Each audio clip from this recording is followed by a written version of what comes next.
Hello everyone, I'm J Birn, Senior Lecturer in Marketing at St Mary's University in Twickenham. I'm going to talk to you about studying marketing and communications at St Mary's and to give you an idea of the opportunities for joining our university. We have a range of marketing and communications degrees which cover all the different disciplines in marketing and the areas that you might be interested in developing your career in the future. You might be interested in going into the media and engaging in how to communicate products and services and how to measure the impact of marketing activities.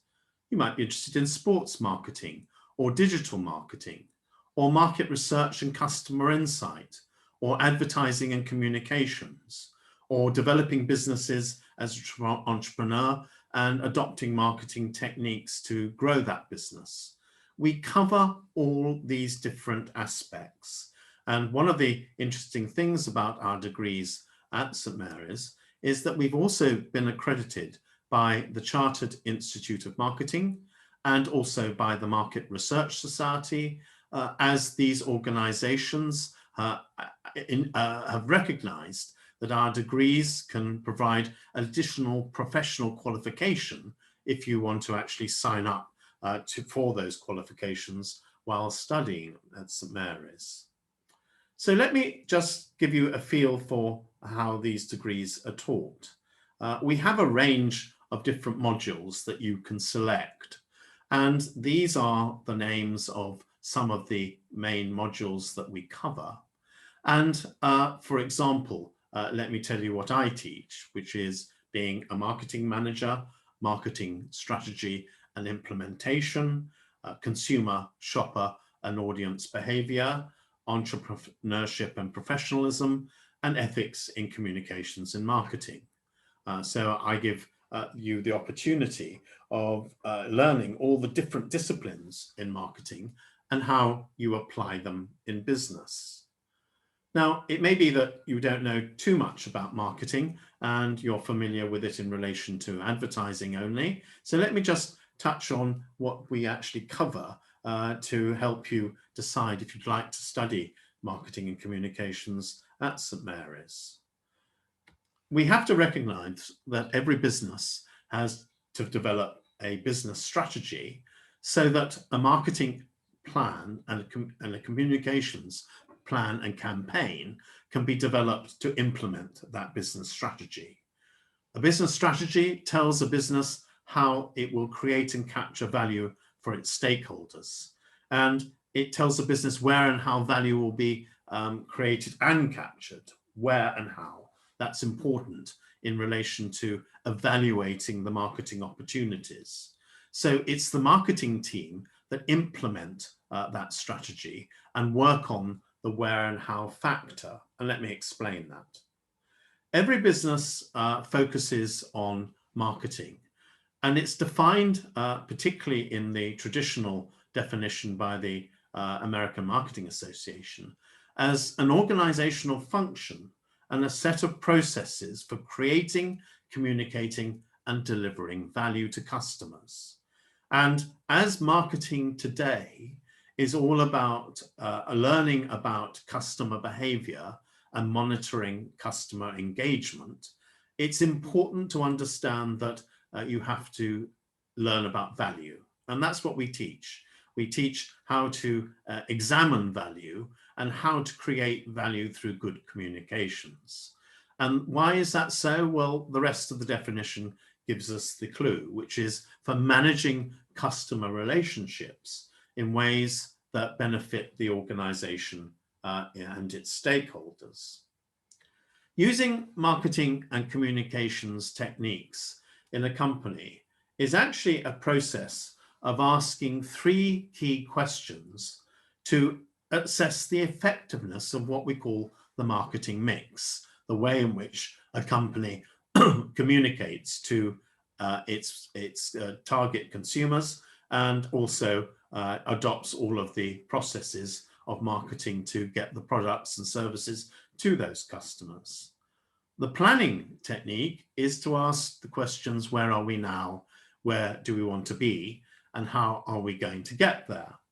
And that planning tool helps a company to evaluate the business in the marketplace, to think about who to target its products and services to, how to position the products and services through creative advertising and communications, and then to use all elements of the marketing mix to deliver the products and services successfully.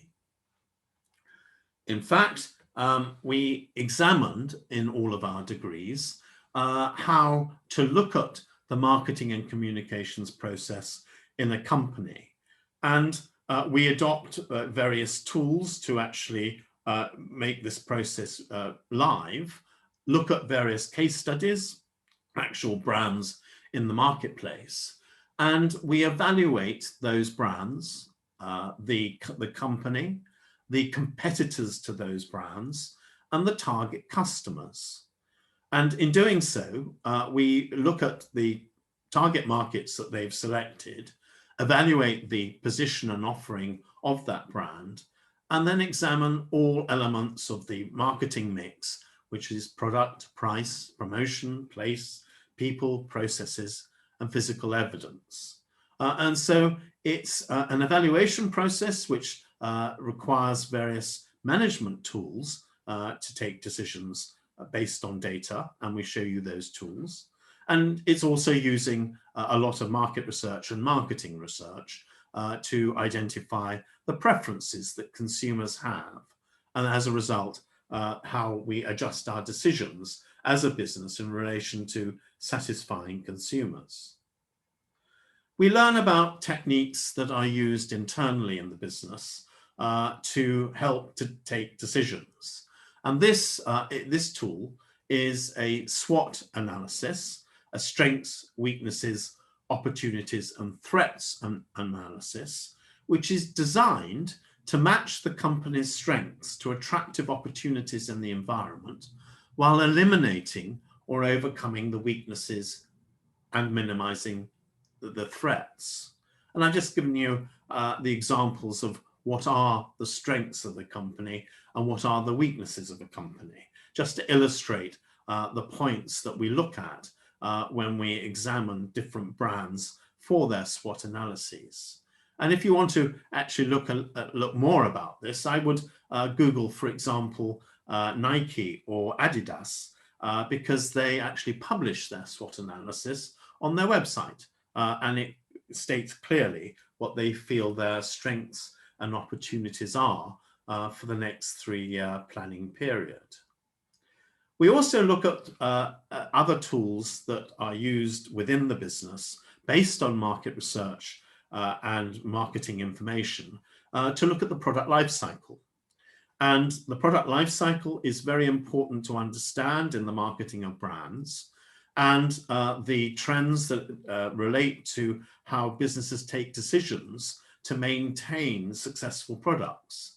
And here, illustrating with the Apple iPhone, you can see how the product life cycle is developed over a period of time by developing the different models of the phones to uphold the success of the sale of the phone in the marketplace.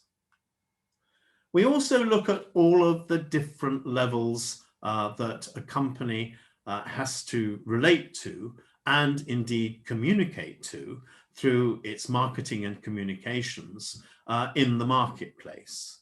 A business might operate with a list of wholesalers. Definitely many food and drink companies operate with sales through many retailers, such as the major supermarkets. And so we understand in our degrees what relationship marketing is all about. We look at the actual physical distribution of products and services and how some sectors, such as the supermarket sector, take decisions on behalf of the suppliers to the supermarkets to satisfy you and me as the shopper. We look at the techniques that are used by marketing services agencies. Marketing research, market research, advertising, media analysis, consultancy, social media development. These are all services provided by marketing services agencies to the great global companies in the marketing sector. And we study all of those techniques, which may help you to go on to a career in marketing services in the future. And during our degrees and our modules, we talk about many different businesses, particularly the financial intermediaries, what marketing techniques banks, credit card companies, and insurance companies use, and look at different case studies, particularly case studies such as Amazon or Tesco, or marketing services and media analysis companies. So we give you the range of theory and how it's put into practice by major businesses today. We also have to look at the relationship that consumers have with certain brands. And we examine how brands develop greater value and how they measure the satisfaction that you and I express with their products and services, and how that satisfaction differs when you look at a competitor analysis. We look to see what competitor analysis says in relation to your and my perception of what makes brands different. And we examine the different resources that companies use to attract us to buy. That might be advertising, or it might be offering us discounts. And offering us discounts certainly attracts us into different stores on a regular basis. We look at brands in a lot of detail. And here we represent some of the greatest brands that exist in the marketplace, and some that have experienced a lot of change through the pandemic. And so we identify the positioning of brands as we come out of the pandemic, and which of the marketing mix they're going to concentrate on to grow again and to get back to the success that they used to have in the past. It's important to relate to our own buying and consumer habits.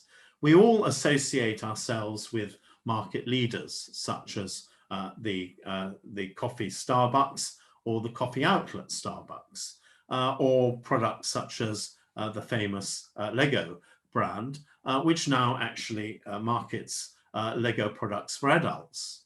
They have realized new market opportunities through market research, and they look for market opportunities to expand. And some companies take the approach of creating that expansion, as Starbucks did originally, from being one shop in the West Coast of the United States to be a global brand with global shops all around the world. And such a brand such as Starbucks has got to develop what we call as defensive marketing strategies against Costa Coffee or Caffè Nero or whatever the different brands we're talking about that compete with them. We all know the major brands in the world, and some of us regularly use those brands. And brands such as Pepsi and Coca-Cola develop what we call challenger strategies. The challenger strategies is to try to copy each other on an annual basis and take a small market share from each other on an annual basis. That is the strategy of those two drinks, and many other brands in the marketing sector adopt similar approaches. So we learn about communications with a frontal attack, we learn about communications with an indirect attack, and we learn about communications with a defensive approach. And all of this teaches us how to, what we call, flex the marketing mix for the benefit of you and I as the consumer. It's very interesting. There are many case studies that we cover, and in doing so, we need to look at the different market niches that are being developed, because those market niches sometimes are growing, even at a time such as the pandemic.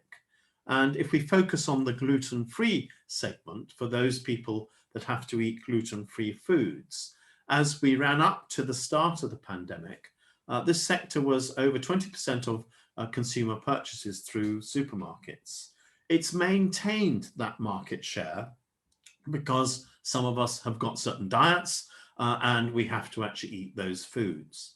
But marketing is actually communicating more to those people in that market niche that the product ranges for the products that are available are expanding and growing. And even in the luxury goods sector, such as a brand such as Louis Vuitton, they have focused on the strengths of their market base, where they have regular customers and have managed to survive in the pandemic, perhaps by marking up their products to make sure that they get a good margin, but they have actually managed to be successful.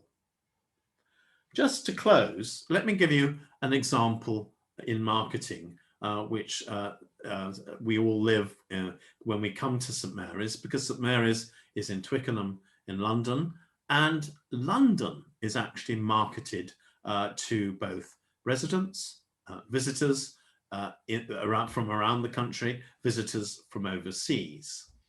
And when you have a brand such as London, whether it's a brand such as Pepsi or Coca-Cola, you have to put in communications the features and benefits that relate to the brand.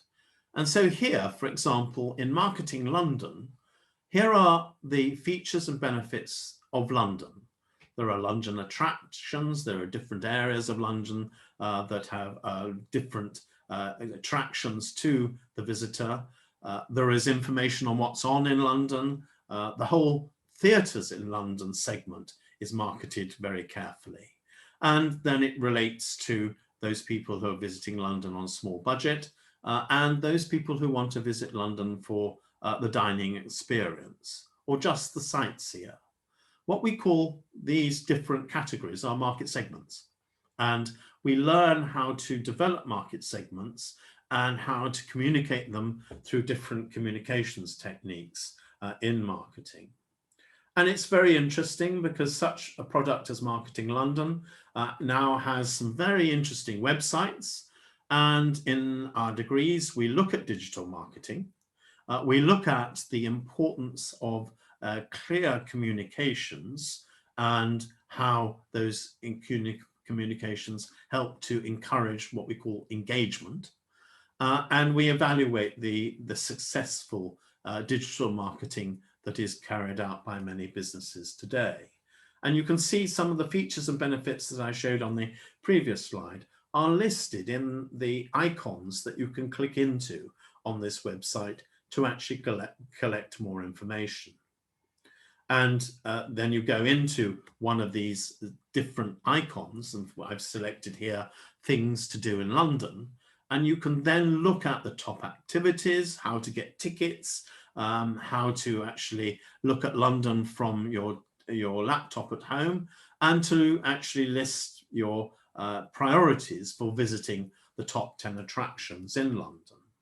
And of course, we learn in digital marketing how once we've clicked into these different parts of the website, the marketing analytics tell us who's actually clicked into them and how long they've taken looking at the information and all of the different ways that interface is actually analyzed. And there are other aspects to the marketing of London. So, for example, those people who are interested in the history of London can go to the Museum of London website. And then again, it's full of lots of different pieces of information about the different periods of London in the past, such as Roman London or Celtic London, or London in the early parts of the late parts of the late part of the 2020s, and how that relates to marketing to the various interests in London. one of the interesting things about the history of London is the information on the past, and you can see how the new Elizabeth line, which used to be called Crossrail, has actually provided a new insight into the history of London through releasing information through archaeological finds from both Roman and Celtic London. So I've given you an overview of what we actually teach at St Mary's, what marketing is, and your interest in engaging in marketing. Please contact us. We have a very detailed prospectus, and in that prospectus you can look up much more information on each of the degrees I showed at the beginning of this presentation. And please contact us if you've got any questions. And I hope I will look forward to meeting you at St Mary's in the future.